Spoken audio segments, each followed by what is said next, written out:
Just beyond the quiet town of Franklin, Tennessee, nestled among whispering woods and sun-drenched hills, lies a farmhouse where country music meets morning prayer. This isn't a mansion of marble and gold. It's the home of a legend, Connie Smith. But why would a country queen choose this peaceful pastoral life? Today, we step inside the house, the fortune, and the faithful rhythm of her world. Before the platinum records, before the standing ovations at the Grand Ole Opry, there was just a little girl named Constance June Meador, born in Elkhart, Indiana, and cradled by the Appalachian roots of her West Virginian parents. Her childhood, though marked by music, was not an easy song. At only 5 months old, her family moved back to West Virginia, then later settled in the small town of Dungannon, Ohio. But inside the four walls of their home, the warmth of family was clouded by pain. An alcoholic and abusive father cast long shadows over her early years. Still, even in hardship, there was music. Her stepfather played the mandolin, her brothers strummed fiddle and guitar, and every Saturday night, the voice of the Grand Ole Opry poured out from the family radio like a gentle balm. Then, something unexpected happened. A lawnmower accident. It nearly cost Connie her leg, but instead, it changed her life. While recovering in the hospital, someone brought her a guitar. And somewhere between stitches and strums, a new voice was born. She learned chords as she healed, and though she didn't perform publicly until high school, the spark had already caught fire. By 19, she was a young wife working odd jobs, a grocery clerk, a dental assistant, a telephone operator, never imagining that her voice would soon shake the walls of country music. Then came August 1963, a date etched in her personal timeline. At a local country music park in Ohio, she entered a talent contest. The song? I Thought of You by Jean Shepherd. Her prize? $5 silver and the ear of Bill Anderson. Anderson, already a respected figure in country music, didn't just hear her. He saw her. He later said he thought she was lip-syncing to a studio recording. That's how pure her voice was. They crossed paths again in January 1964, and soon, Anderson invited her to perform at Ernest Tubbs' Midnight Jamboree in Nashville. That performance caught the attention of Loretta Lynn, who personally encouraged Connie to pursue music professionally. From there, things moved fast.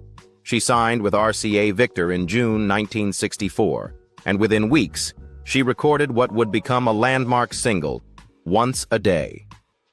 When the song was released later that summer, it didn't just climb the charts, it soared. By November, Once a Day became the first debut single by a female country artist to reach #1. And stayed there for 8 consecutive weeks. For nearly half a century, that record stood untouched. Suddenly, the girl from Ohio was a star. But Connie wasn't just a chart topper. She was a force. With her crystal-clear vocals and emotional depth, she became the voice of a generation of country women. Her early albums, produced by Bob Ferguson and filled with songs penned by Bill Anderson, hit like firecrackers on the radio. Then and only then, I Can't Remember, Nobody But a Fool, If I Talk to Him. Every single one reached deep into the soul of listeners. By 1965, she was a member of the Grand Ole Opry. By 1967, she was starring in country films and headlining national tours. But all the while, something tugged at her. The pressure of success, the strain of the road, and a heart still searching for peace. Then, in 1968, everything changed again. Connie Smith found God. Her Christian faith became her anchor. And instead of chasing the charts, she began chasing meaning. She recorded gospel albums, scaled back on touring, and turned her focus to family. While RCA continued to release her hits, her soul was now rooted in something deeper. Through the 1970s, she balanced both worlds, recording alongside Nat Stuckey, singing spirituals with the same conviction as heartbreak ballads. At Columbia Records, she insisted on a gospel album every year, even when it clashed with mainstream trends. She wasn't just singing anymore, she was testifying. Still, the industry tugged at her, often pushing her toward pop country styles she resisted. At Monument Records in the late 70s, the strain of fitting into a mold that wasn't hers led her to step back. 5 children, 3 divorces, and years of touring had taken their toll. And so, Connie Smith walked away, not from music, but from the machine. But her story doesn't end there.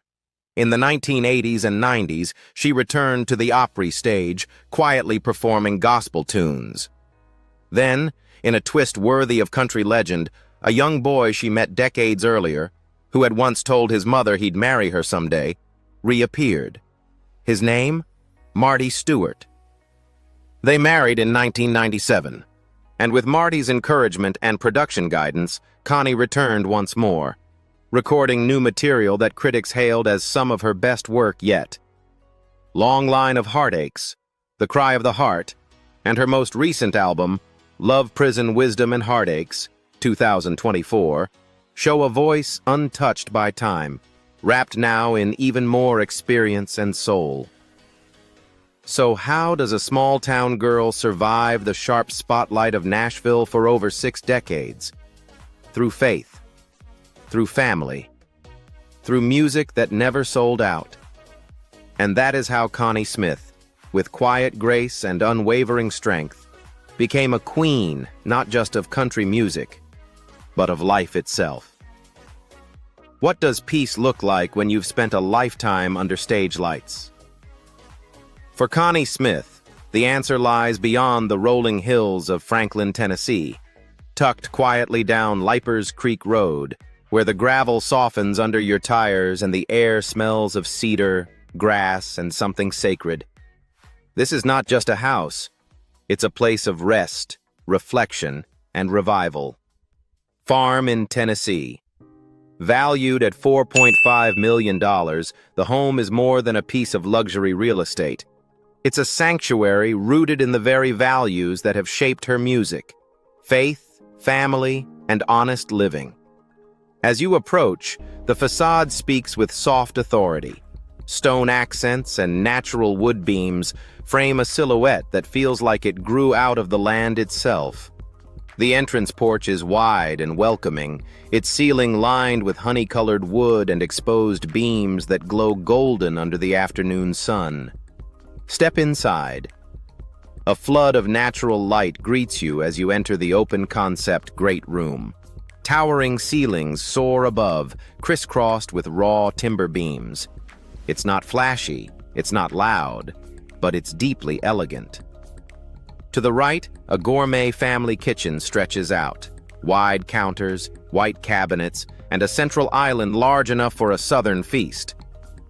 This is where Connie stirs cornbread batter from her mother's recipe, or sits at the edge with a coffee while Marty strums his mandolin a few feet away. The kitchen isn't just a workspace, it's where life happens. Adjacent to the kitchen, the formal dining room offers something rare, the sense that every chair has held someone who matters. The chandelier above the table throws soft light across the polished wood, while nearby windows reveal views of the surrounding forest, like nature is always invited to dinner. The 5 bedrooms in the house are more than places to sleep. They're personal sanctuaries. And then there's the back porch. Ah, the porch. Stepping out the rear glass doors, you arrive on a covered patio that feels like it belongs in a country hymn. With exposed wooden beams above and a sweeping view of the surrounding pasture, it's where mornings begin with scripture and song, and where evenings melt into twilight with the soft hum of cicadas. It's where the world slows down. The land itself spreads gently in every direction, open, green, and wild with possibility. Sheep have grazed here. Grandkids have run through it barefoot. Marty's guitar has echoed across this grass more times than anyone could count. This is where old Nashville visits to get away from new Nashville. Even the small details matter. Handcrafted lighting fixtures cast golden warmth across hallways. Reclaimed wood floors creak with charm underfoot. The scent of pine and lavender from Connie's homemade candles floats gently through the air. But perhaps the most powerful part of this home is the quiet. Here, silence isn't empty. It's full. Full of gratitude, of faith, of the kind of love that lasts decades. It's a silence that sings. And so, while this home may not make headlines like Hollywood mansions or New York penthouses, it holds something more enduring. The spirit of a woman who built a life not from fame, but from grace. And yet, before settling here in Tennessee, there was another chapter. A stately home up north, far from the southern pastures she now calls home. Let's take a look at the place where Connie's northern journey once took root. Mansion in Ohio. Before the cedar beams and sheep pastures of Tennessee, there was another house, a grand and graceful estate tucked away in the quiet elegance of New Albany, Ohio. Here, far from the spotlight of Nashville, Connie Smith lived in a home that whispered refinement, not just in its architecture, but in the memories it helped hold together. Valued at nearly $4 million, the estate was a masterpiece of classic design and modern function, blending the warmth of home with the stature of a country icon. You arrive beneath a sweeping stone archway, where wide double doors open into a two-story grand foyer. Sunlight streams through tall windows, catching the shimmer of polished wood and casting soft shadows across the marble tile floor. Ahead, a wide staircase gently curves upward, not dramatic, but deeply inviting, like the opening chords of a familiar ballad. It's not hard to imagine Connie descending those stairs on Sunday morning, coffee in hand, her voice already humming a gospel refrain. The great room is the heart of the house. A cathedral-like space with vaulted ceilings, a stone fireplace stretching 2 stories high, and floor-to-ceiling glass that opens to a panoramic view of the backyard. The landscape unfolds like a painting. Manicured green lawns, elegant water features, and the quiet edge of a golf course beyond. It's not about showing off. It's about serenity. The kitchen, though, is where this house sings. Built for a chef, designed for a host, it boasts 3 ovens, a gas cooktop with a custom hood, double dishwashers, and even a warming drawer, every detail crafted for comfort and company. There's a hidden pantry for dry goods, and a butler's pantry with a built-in wine fridge and ice maker, perfect for warm nights spent with friends, family, and fellow musicians sharing stories over supper. The kitchen island is broad and welcoming, a stage of its own where Connie might knead dough, while Marty pulls out his guitar nearby, just to fill the space with music. In homes like this, music is never scheduled, it simply happens. Beyond the kitchen lies the formal dining room, richly appointed with custom cabinetry, soft lighting, and a sense of gathering. It's the kind of space where family dinners turned into hours of laughter, prayer, and the occasional impromptu harmony. But this home doesn't just entertain, it embraces. The primary suite, located on the main floor, feels more like a personal retreat than a bedroom. A private sitting area, plush carpeting, and French doors that lead to a private stone patio give the space a rhythm of its own. The bathroom is equally intimate, designed with spa-like luxury. Dual vanities, a deep soaking tub, and a walk-in shower that feels like a sanctuary of steam and stillness.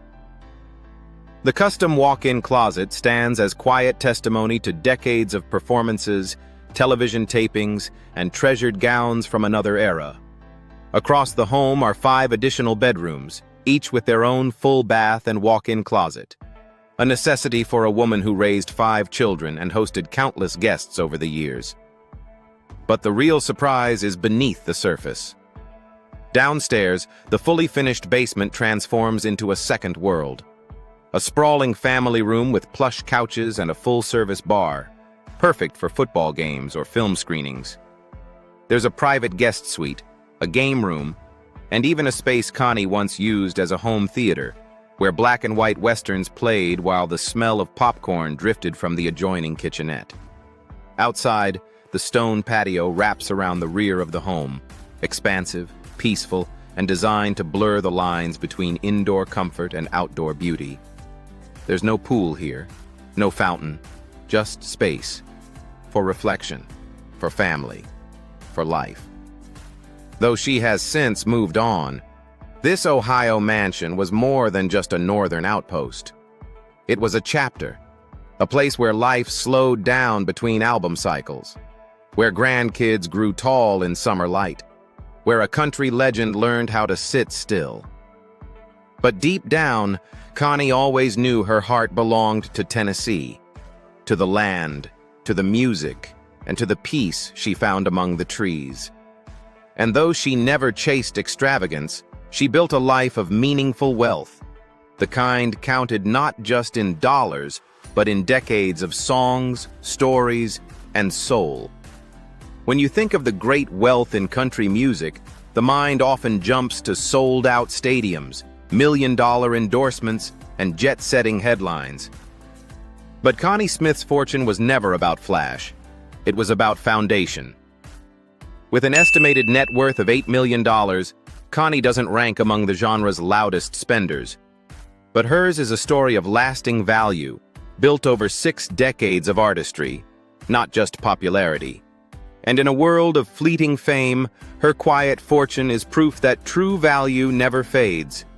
But perhaps the greatest gift she's ever given isn't her voice, her money, or her legacy. It's her heart, the way she gives back to others, especially those who need it most. Let's explore the spirit of generosity that runs just as deep as her faith. Philanthropy. Long before charity galas and televised fundraisers became common in country music, Connie Smith was already giving, quietly, consistently, and from the heart. Her generosity never came wrapped in headlines. It came in harmony with her faith. The turning point began in the late 1960s, not long after she had scaled the heights of country stardom. As fame grew louder, Connie's soul grew restless. The relentless pace of touring, recording, and television appearances left her searching for something deeper. That something arrived in the form of faith, a profound rediscovery of Christianity that reshaped not only her music, but her mission. And from that moment on, giving was no longer optional. It was essential. She began using her voice not just to entertain, but to uplift. One of her most consistent contributions has been to St. Jude Children's Research Hospital, where she's performed in benefit concerts aimed at funding treatment for children with life-threatening illnesses. Whether on stage at a local Tennessee auditorium or standing beside Marty at a fundraiser, she gives not for praise, but because children deserve a fighting chance. And when natural disasters struck communities across the southern U.S., Connie was often one of the first to step up. As a lifelong member of the Grand Ole Opry, she has taken part in numerous charity performances, singing for storm victims, families displaced by fire or flood, and fellow musicians facing hardship. Her giving, like her voice, flows with quiet strength. She also dedicates time and energy to faith-based community programs, often performing at church fundraisers, women's shelters, and missions that serve single mothers and struggling families. Her gospel concerts are more than entertainment. They're testimony. Each lyric, each line speaks to her belief that no one should walk alone. But perhaps the most touching acts of generosity are those she shares with her husband, Marty Stewart. Together, they've supported the Country Music Hall of Fame Foundation, working to provide financial assistance to aging musicians, the unsung heroes who shaped the sound of Nashville but now struggle to make ends meet. In quiet rooms and private gatherings, the two have hosted benefit events and offered direct support to those who once stood with them on the same stages. To Connie, these aren't grand gestures.